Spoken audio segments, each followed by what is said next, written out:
Brahmdeep smart solution में आपका स्वागत है। मैं हूं संगीता पांडे। आज हम बात करेंगे प्रिंसिपल ऑफ इंश्योरेंस।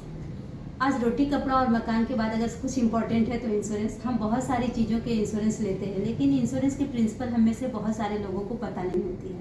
आज हम डिटेल्स में बात करेंगे कि प्रिंसिपल ऑफ इंश्योरेंस क्या है। Utmost good faith. ये क्लॉज क्या कहता है कि हम और हमारी बीमा कंपनी हम दोनों एक दूसरे से ट्रांसपेरेंट हो, यानी बीमा कंपनी हमें जो भी प्रोडक्ट बता रही है उसके ब्रोशर्स में लिखे हो, उनके प्लान में लिखे हो, जिससे कस्टमर समझ पाए कि वो क्या ले रहा है। और कस्टमर की भी ये जिम्मेदारी होती है, वो अपने विषय में जिस वस्तु को या किसी व्यक्ति का इंश्योरेंस करा रहा है उसका वो पूरा डिटेल्स है।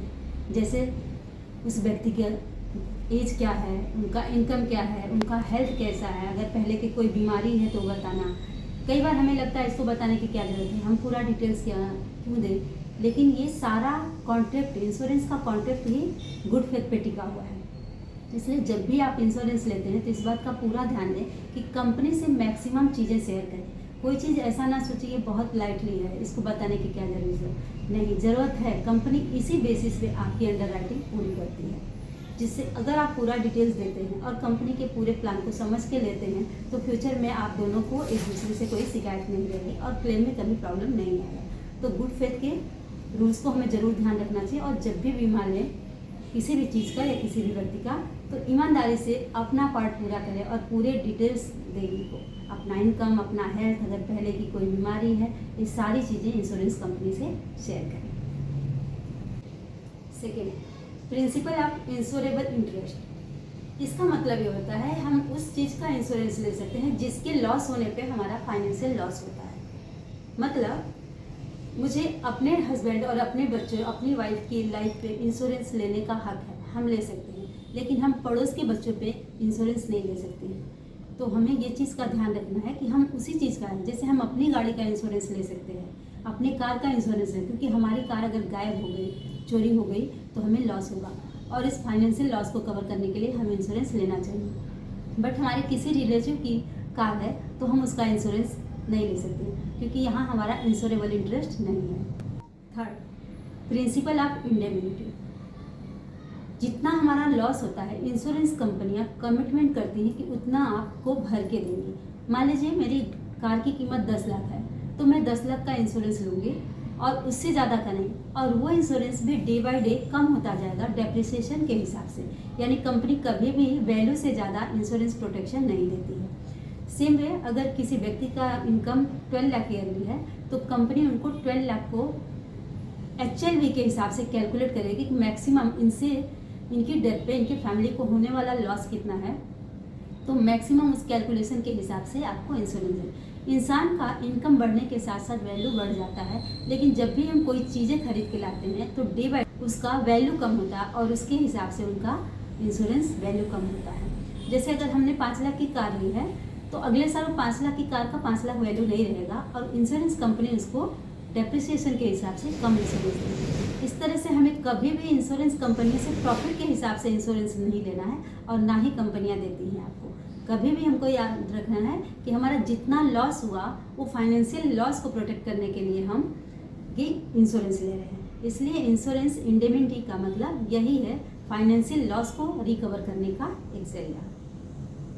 Fourth, principle of contribution. Insurance principle में ये भी इम्पोर्टेंट है कि आप कितने का इंश्योरेंस लेंगे। कई बार लोगों को ऐसा लगता है कि अगर मेरा 10 लाख की गाड़ी है तो मैं 2 कंपनी से इंश्योरेंस, और कुछ फ्यूचर में लॉस हुआ तो दोनों कंपनियां हमें क्लेम देंगी। ये ऐसा नहीं होता है। जब भी आप इंश्योरेंस कंपनी से कोई इंश्योरेंस लेते हैं तो कंपनी उसका वैल्यू देती है। भले ही आप 2 जगह से इंश्योरेंस लिए, दोनों जगह प्रीमियम भरे, लेकिन जब भी क्लेम आएगा तो दोनों कंपनियां आपस में ये डिवाइड कर लेंगी और आपको उतना ही क्लेम मिलेगा जितने का आपका लॉस हुआ है। तो कंट्रीब्यूशन ऑफ इंश्योरेंस ये आपको बताता है कि कभी आप कई सारी कंपनियों से ना, अगर आपकी कार का इंश्योरेंस A कंपनी में है तो B कंपनी में करने की कोई ज़रूरत नहीं, क्योंकि वो कंपनी आपको जितने का इंश्योरेबल अमाउंट है उतना जरूर देगी। इसको आप प्रॉफिट कमाने के हिसाब से ना समझें, हमेशा इस प्रिंसिपल को ध्यान में रखें। Principle of loss minimization. मान लीजिए आपने अपने कार का इंश्योरेंस रखा है और पार्किंग में आपने रख दिया है और आपको पता चला कि पार्किंग में आग लगी हुई है, तो आपकी रिस्पॉन्सिबिलिटी होती है कि उस कार को बचाने की कोशिश करिए, न कि आप दूर से बैठ के उसको देखिए कि मैंने इंश्योरेंस कर रखा है और कंपनी हमारा क्लेम देने ही वाली है, कंपनी भी अच्छी है। तो ऐसा नहीं है, कंपनी यहाँ आपके लिए एक रिस्पॉन्सिबिलिटी देती है कि कभी भी आप लॉस को मिनिमाइज करिए। तो अगर इस केस में अगर कार पार्किंग में हो, पार्किंग में आग लगे, तो आप आग बुझाने की कोशिश कर सकते हैं, फायर ब्रिगेड की मदद ले सकते हैं, कुछ भी जिससे कम लॉस हो। प्रिंसिपल ऑफ सब्रोगेशन, ऐसा नहीं कि आपकी कार चोरी हो गई थी, आपने कंपनी से क्लेम किया और क्लेम के पैसे से आपने नई कार भी खरीदी और बाद में अगर वो कार मिली तो कार भी आपकी, पैसे भी आपके, ऐसे नहीं है। तो वो कार पे अभी मालिकाना हक हो जाता है कंपनी का। अब कंपनी चाहे तो वो कार को स्क्रैप में बेच के उससे पैसे लेके कंपनी में रख सकती है। आपका वहाँ कोई भी हक नहीं है क्योंकि आपने नई कार ले ली जो क्लेम के द्वारा आपसे मिला है। प्रिंसिपल ऑफ प्रॉक्सिमिटी, इसका मतलब क्या है कि जब कोई लॉस 2 या अधिक कारणों से होती है तो वहाँ कंपनी नियरेस्ट काज यूज करती है। इसका एक एग्जांपल देखेंगे कि जैसे मान लीजिए किसी व्यक्ति के घर में गैस सिलेंडर फटने से दीवार डैमेज हो गई और वो दीवार गिर गई, तो यहाँ फायर इंश्योरेंस उनको क्लेम दे देंगे क्योंकि उस घर का फायर इंश्योरेंस था और ये फायर इंश्योरेंस में आता है उसकी वजह से। लेकिन इसी को दूसरे एग्जांपल में देखेंगे, मान लीजिए उनके घर में सिलेंडर फटा और आग लग गई। आग लगने से वॉल डैमेज हो गई, दीवार डैमेज हो गई, लेकिन गिरी नहीं थी, एज इट इज थी। लेकिन थोड़े दिन के बाद तूफान आने की वजह से वो दीवार गिर जाती है और अभी वो फायर में क्लेम करेंगे, फायर इंश्योरेंस में, तो कंपनी शायद क्लेम देने से रिजेक्ट कर देगी। क्यों? क्योंकि वो 2 कारण देखेंगे।